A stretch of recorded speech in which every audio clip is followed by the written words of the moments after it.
Nous, femmes œuvrant au sein du groupe de presse Canal Kin Télévision, Canal Congo Télévision et Radio Liberté Kinshasa, exprimons notre indignation sur les verdicts que nous jugeons complaisants rendus par les juges du tribunal pour enfants situé dans l'enceinte de la maison communale de Kinshasa dans l'affaire du viol collectif sur une élève de 13 ans de l'école Révérend Kim, viol perpétré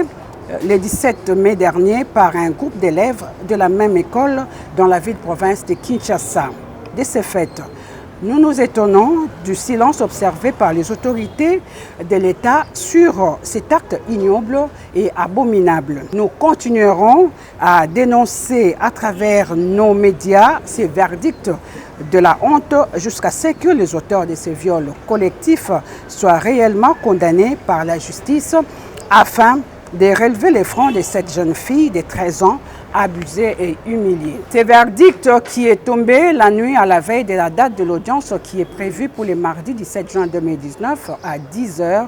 condamne 2 garçons sur les 7 accusés du viol.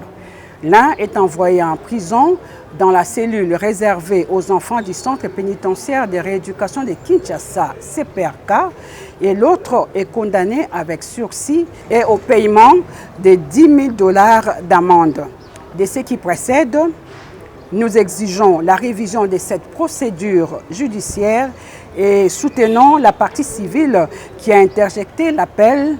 afin que justice soit faite dans cette affaire qui suit l'honneur de la femme congolaise en général et la dignité de cette jeune fille de 13 ans en particulier. Surtout que la République démocratique du Congo a souscrit à plusieurs instruments juridiques, tant régionaux qu'internationaux, relatifs aux droits de l'homme.